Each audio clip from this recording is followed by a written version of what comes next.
Welcome back. We're joined in the studio by Fatma Ibrahim, a consulting director.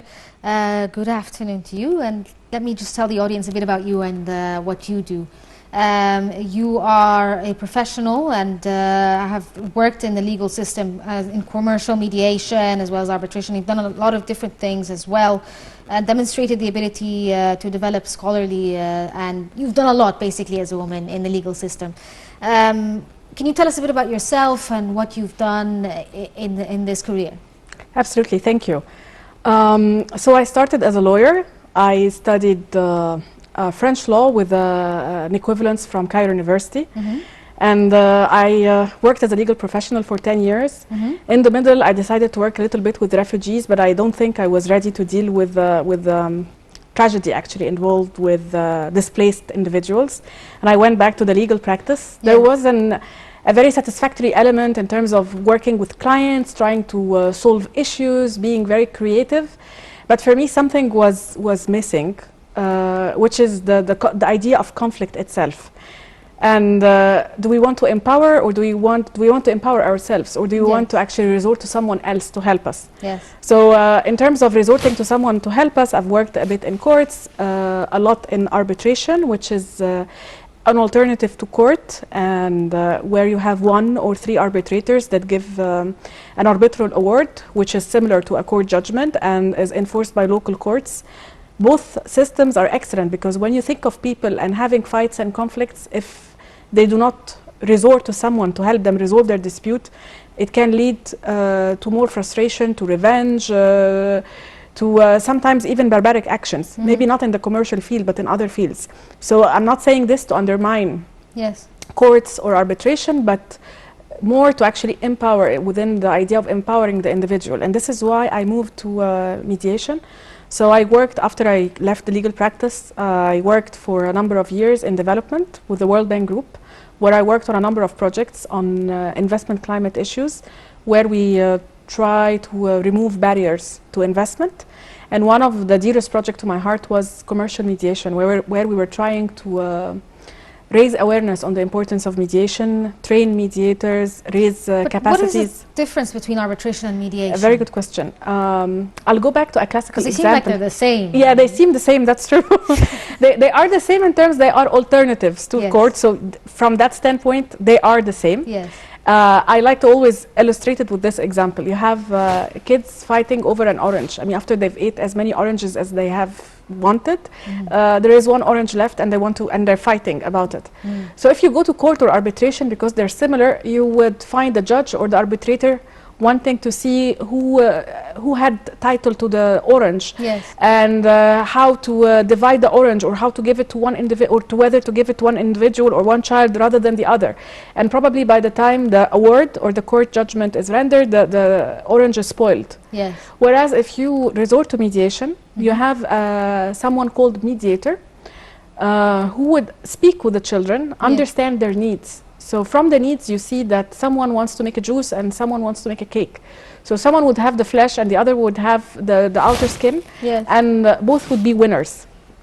So this is the idea. If you want to have parties reveal what they want, what are their interests, what are their needs, and if they have a lot of emotion, to how to release that emotion, for example, and you empower them to find their solution. So the mediator doesn't tell them what to do, because the mediator doesn't know what they wanted to do with the orange to start with. Yes. So this is basically the idea of mediation. Does this work on small scale sort of cases, or is it something, because you always hear about mediation, arbitration when it comes to countries? Yes. But does it work also with like businesses and even an average individual? It does. It takes so many forms. So you have mediation for family disputes, for example. You have mediation for commercial disputes, which can range from whatever amount to the largest amount. So there's no requirement for figures. And actually, in other countries, for example, you have programs in courts where, when the dispute or the fight is small, over a small amount, you actually resort to mediation. And there is they have them called mediation programs annexed to courts, where the court actually actively helps the individual to resolve it through mediation. There is also community mediation in issues like in conflict issues relating to identity, for example, religion, and many other topics. So actually suitable in many different areas. How does it work here in this country? You were saying like this, they use this in Western countries maybe, but does mediation work significantly in Egypt, for instance, or do people resort to court more often than they do mediation? Yeah, still, I mean, the resort to court is still more widespread. And it's normal because mediation has always existed everywhere. And I always like to quote a Canadian judge. Her name is Louise Otis, one of the pioneers of mediation in Canada. And she says, actually, mediation is the main form of dispute resolution and courts are the alternative. But things have come to the reverse where we go to court as a first resort.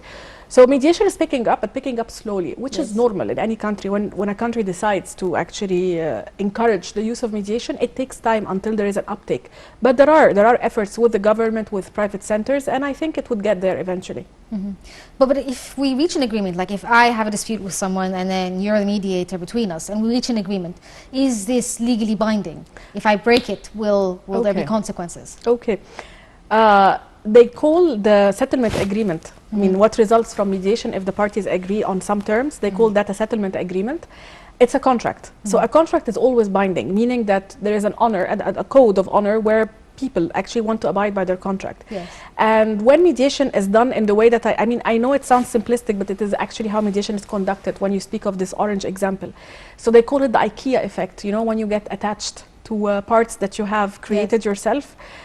So when people actually have reached an agreement because they have thought of it, they explored their issues, they expressed their emotions. Sometimes a dispute is ended by an apology, many times actually.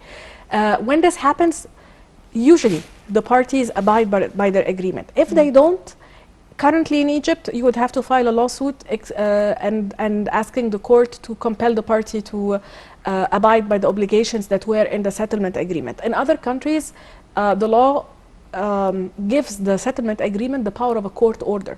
So it's actually enforceable through the court system. Let's look at a bigger scale. Companies disputing. How does this work? Does it happen in Egypt? Do they mediate with each other, for instance? They do. They do. I mean, it's there. I'd say maybe there has been 100 mediations so far, maybe a little bit less. It's not a big number when you think of it, but again, you need to think of the alternative to mediation. And when the court system is heavy with disputes and it can take a bit of time for resolution, or a lot of time, I mean, depending on the case, the alternative to resorting to mediation doesn't become appealing, because if there is a party in bad faith that say, why do I need to go to mediation? So it takes time, it takes commitment.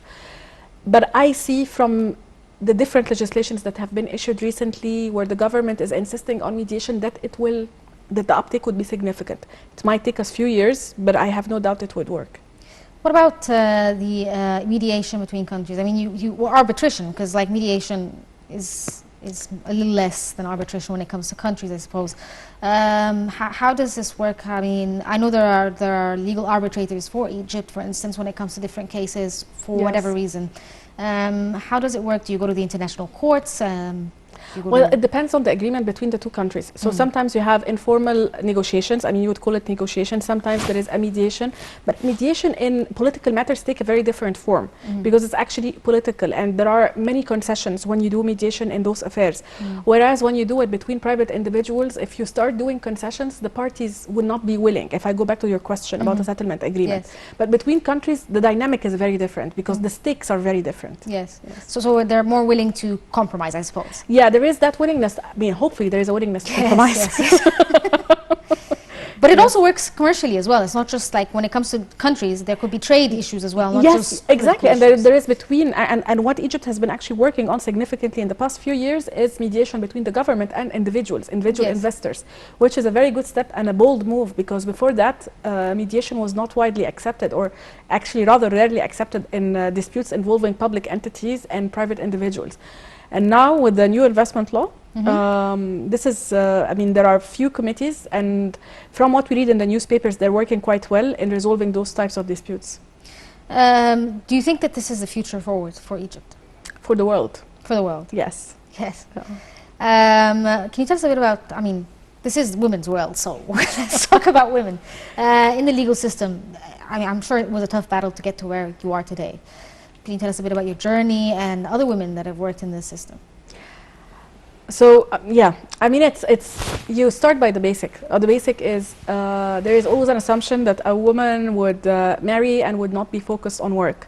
So with that assumption, women would be paid less than men because you will not stay as long as a man would. Yes. So there is that basic discrimination in that respect. But once you prove yourself, my own journey, I mean, I did not really try to think of myself in terms of those limitations, and therefore I have not encountered them as much. But I know that in terms of pay, I would always be taking less than men. And women have difficulty expressing that desire or that need to feel, to have an equal pay, for example, because we're not raised to express our emotions. Yes. Or, and we associate our value with many different things, whereas with men, it's actually quite easy to go and express themselves and say, this is what I want and this is how we want to be treated. But you find very good women in court. I mean, women are making it if they do not focus on how they're treated in terms of you're going to get married, you're not going to be focused. Yeah, what about the idea, I mean, obviously pay is an important part of it, but also what's important or what women have issues with in other fields as well is being overlooked for promotions, overlooked for positions. Definitely. And it also comes, I mean, you have to look at also how men were raised. I mean, we all go back to the same point. You're raised to be nice, to be polite, to not voice what you want, to expect that the world is going to serve you. So it becomes very difficult for you to make yourself seen or impose your presence in a way that is not because you could. But then, unfortunately, we might go to the other extreme where we become very like aggressive or too assertive. I mean, there's no such thing as too assertive, but I mean, that's how we're viewed. Yes, exactly. Yes. Exactly. So yeah, I mean, it takes a lot of commitment from different workplaces to accept that a woman is an equal to a man. And funny enough, they usually see in the legal field that women have more attention to details than men, and it's all about the details when you go to laws and regulations, for example. Yeah, I've seen a lot of brilliant female. Oh, there are lawyers many. As well. Many. A lot, and they do work in arbitration as well. And mediation. In so many fields. Yes. Do you think it's more of a man's world in the legal system? I mean, I know there are certain industries that you'll find inequality or maybe even more females than there are males. Is the legal system more male-oriented, do you think?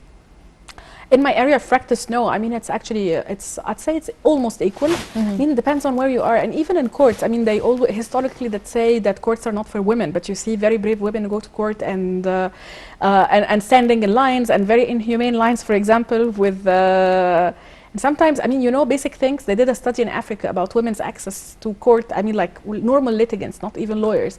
And one of the reasons women would not go to court is because there weren't bathrooms.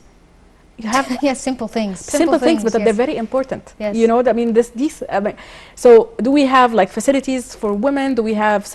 I mean, all of this plays in. Like, for example, a man does not need the same facilities as a woman would, but we do not think of these things as important entry. I mean, there are barriers to entry, so you need to look at that from a very comprehensive point of view. But I'd say, no, women are there, and very solidly so.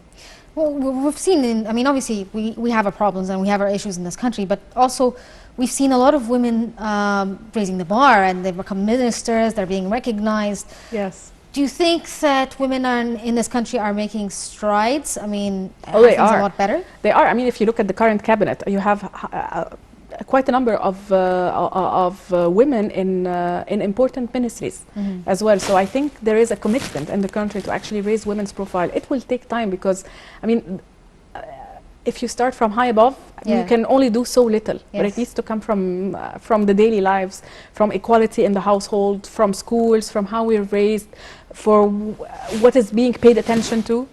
I think this is where the real change would begin. What's shocking is it's 2020. I mean, like, this is not an Egyptian problem. This is a worldwide problem, obviously. Like Joe Biden recently had his own cabinet, and it has a lot of females, and this is something surprising for the world, apparently, having women in office. Will we, in the future, do you think that it won't be like, oh, this is a woman, this is a man, we need to empower women, it's just going to be, this person's efficient, we're going to hire them? Do you think this is the future? I hope it is the future. I think we are going there. I mean, there has been so much women movement in the past, and we're eradicating like millennia of oppression against women. Until recently, and until recent history, women needed to dress in a particular way, a way that actually caused them to not breathe well, where they had to wear a particular clothing, and until like 50, 60 years ago, a woman was not able to wear trousers, for example.